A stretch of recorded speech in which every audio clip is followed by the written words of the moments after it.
Assalamualaikum warahmatullahi wabarakatuh. Halo anak-anak, bertemu lagi bersama dengan Ibu Putri. Bagaimana kabar anak-anak pada hari ini? Masih tetap semangat kan untuk mengikuti pelajaran Ibu pada hari ini? Di video pembelajaran kali ini, Ibu akan menyampaikan materi pembelajaran untuk kelas 5, tema 7, subtema 1, pembelajaran 6. Namun sebelum kita memulai pelajaran kita pada hari ini, mari kita berdoa menurut agama dan kepercayaan kita masing-masing. Berdoa dimulai.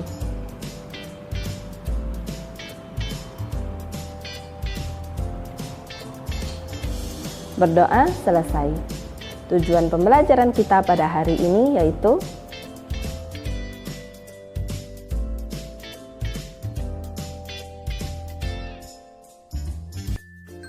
Kongres Perempuan Indonesia.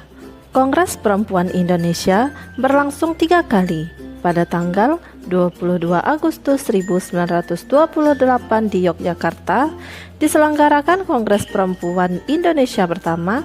Kongres ini diikuti berbagai wakil organisasi wanita, di antaranya Nyonya Sukamto, Nyonya Ki Hajar Dewantara, dan Nona Suyatin. Kongres berhasil membentuk Perserikatan Perempuan Indonesia atau PPI. Kongres itu juga berhasil merumuskan tujuan mempersatukan cita-cita dan usaha memajukan wanita Indonesia, serta mengadakan gabungan atau perikatan di antara perkumpulan wanita. Pada tanggal 28 sampai 31 Desember 1929, PPI mengadakan kongres di Jakarta dan mengubah nama PPI menjadi PPII atau Perserikatan Perhimpunan Istri Indonesia.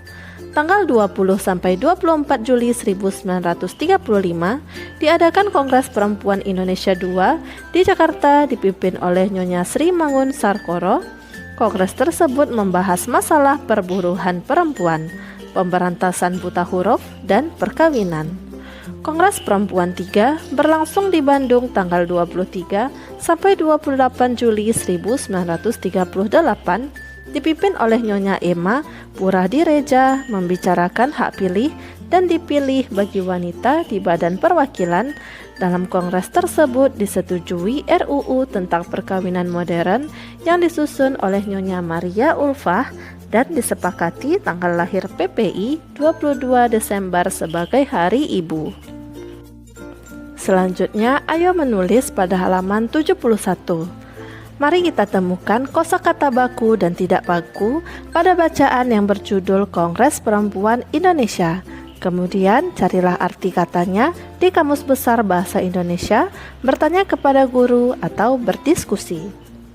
Kosakata pada bacaan, yang pertama kosakata baku yaitu kongres, kata tidak bakunya yaitu kongres. Yang kedua istri, kosakata tidak bakunya isteri. Yang ketiga kata bakunya modern, kosakata tidak bakunya yaitu modern. 4. Kosakata baku yaitu mengubah, kosakata tidak bakunya merubah. Dan 5. Kosakata bakunya perserikatan, kosakata tidak baku yaitu perikatan. Arti kata dalam Kamus Besar Bahasa Indonesia, kongres adalah pertemuan besar para wakil organisasi, politik, sosial, profesi untuk mendiskusikan dan mengambil keputusan mengenai berbagai masalah, muktamar atau rapat besar. Istri yaitu wanita atau perempuan yang telah menikah atau yang bersuami. Modern yaitu terbaru, mutakhir, sikap dan cara berpikir serta cara bertindak sesuai dengan tuntutan zaman. Mengubah yaitu menjadikan lain dari semula. Dan perserikatan yaitu perkumpulan, ikatan, dan perhimpunan. Selanjutnya, pahamilah bacaan di atas. Tuliskan informasi penting dalam bacaan ke dalam kolom-kolom berikut dengan menggunakan prinsip apa, di mana, kapan, siapa, mengapa, dan bagaimana. Kongres Perempuan Indonesia. Kapan Kongres Perempuan Indonesia dilaksanakan? Kongres Perempuan Indonesia berlangsung 3 kali pada tanggal 22 Agustus 1928 di Yogyakarta. Diselenggarakan Kongres Perempuan Indonesia pertama Tanggal 20 sampai 24 Juli 1935 diadakan Kongres Perempuan Indonesia kedua di Jakarta. Kongres Perempuan 3 berlangsung di Bandung tanggal 23 sampai 28 Juli 1938. Di manakah Kongres Perempuan Indonesia dilaksanakan? Kongres pertama di Yogyakarta, Kongres kedua di Jakarta, dan Kongres ketiga di Bandung. Siapakah peserta Kongres Perempuan Indonesia? Kongres diikuti wakil berbagai organisasi wanita. Apakah hasil Kongres Perempuan Indonesia pertama? Kongres berhasil membentuk Perserikatan Perempuan Indonesia atau PPI. Kongres juga berhasil merumuskan tujuan mempersatukan cita-cita dan usaha memajukan wanita Indonesia, serta mengadakan gabungan atau perikatan di antara perkumpulan wanita. Apa hasil Kongres Perempuan kedua? Kongres Perempuan Indonesia kedua membahas masalah perburuhan perempuan, pemberantasan buta huruf. Dan yang terakhir, apa hasil Kongres Perempuan Indonesia ketiga? Kongres Perempuan Indonesia ketiga membicarakan hak pilih dan dipilih bagi wanita di Badan Perwakilan. Dalam kongres tersebut disetujui RUU tentang perkawinan modern. Setelah kamu menyanyikan lagu Tanah Airku pada halaman 72, selanjutnya pada halaman 73, mari kita jawab pertanyaan berikut ini. 1. Apa yang kamu rasakan saat menyanyikan lagu Tanah Air? Jelaskan. Terenyuh atau terharu? Terharu karena nada lagu bertempo lambat dan juga isi lagu mencerminkan kerinduan akan tanah kelahiran yang begitu mempesona dan jadi kebanggaan, yaitu Indonesia. Yang kedua, bagaimanakah nada dan tempo lagu Tanah Airku? Jelaskan. Do sama dengan bes, birama 4/4, tempo larghetto atau lambat namun lebih cepat daripada largo. Ketiga, apakah lirik lagu Tanah Airku mencerminkan nilai-nilai cinta tanah air? Jelaskan. Ya, mencerminkan nilai-nilai cinta tanah air karena dalam lagu terdapat kata-kata biarpun saya pergi jauh tidak akan hilang dari kalbu. Ini menunjukkan walau seseorang warga Indonesia pergi jauh dari Indonesia atau pergi ke luar negeri, ia akan tetap teringat Indonesia. Juga terdapat kata-kata tanahku yang kucintai, engkau kuhargai, menunjukkan kecintaan dan penghargaan yang besar terhadap Indonesia. Selanjutnya, ayo berdiskusi. Yang pertama, nilai yang terkandung pada lagu Tanah Airku adalah nilai cinta tanah air dan bangsa. 2. Bagaimana caramu mencintai tanah air? Yang pertama, belajar dengan tekun dan sungguh-sungguh. 2. Merawat dan memelihara fasilitas umum. 3. Mematuhi peraturan yang ada. Dan 4. Menumbuhkan rasa bangga sebagai bangsa Indonesia. Selanjutnya, ayo kita berlatih pada halaman 74. Ayo tunjukkan sikapmu terhadap pernyataan-pernyataan pada tabel berikut. Kerjakan sesuai pemahaman konsepmu mengenai penerapan nilai-nilai Sumpah Pemuda dan keragaman di Indonesia. Yang pertama, pertanyaannya, mempelajari kesenian dari daerah lain. Sikapku adalah setuju. Alasannya, dengan mempelajari kesenian daerah lain berarti turut melestarikan kebudayaan bangsa Indonesia sendiri. 2.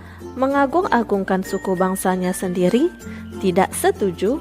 Alasannya akan menimbulkan permusuhan dengan suku bangsa Indonesia lainnya. 3. Memilih ketua kelas berdasarkan kesamaan daerah asal. Tidak setuju. Alasannya karena telah melakukan diskriminasi dan sikap tidak menghormati perbedaan dengan suku lain. 4. Memilih-milih teman berdasarkan kesamaan daerah asal. Tidak setuju. Alasannya karena telah melakukan diskriminasi dan sikap tidak menghargai dan menghormati perbedaan yang ada. 5. Tidak mengikuti upacara bendera. Tidak setuju. Alasannya tidak menunjukkan sikap atau nilai cinta tanah air dan bangsa. 6. mengibarkan bendera merah putih setiap hari besar kenegaraan? Setuju, alasannya menunjukkan sikap atau nilai-nilai cinta tanah air dan bangsa. 7. Mempelajari bahasa asing? Setuju, alasannya menambah wawasan dan pengetahuan serta memperluas pergaulan dengan bangsa-bangsa lain. 8. Berdiam diri di rumah ketika ada kegiatan kerja bakti di lingkungannya.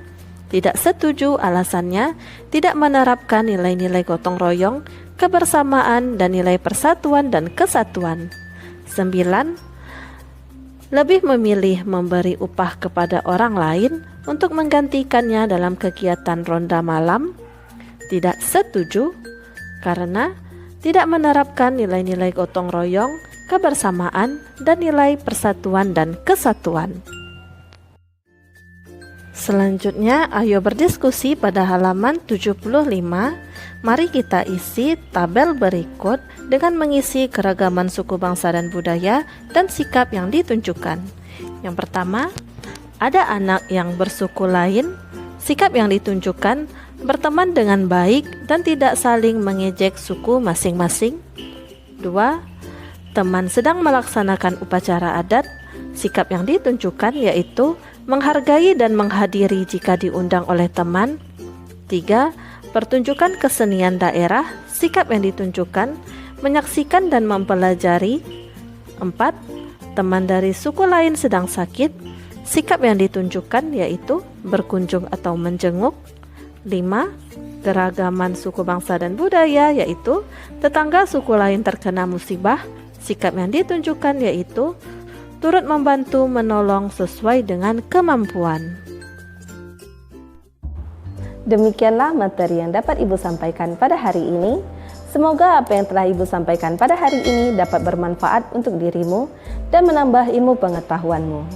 Jika dalam penyampaian materi ada tutur kata Ibu yang kurang berkenan, Ibu mohon maaf. Akhir kata, wassalamualaikum warahmatullahi wabarakatuh.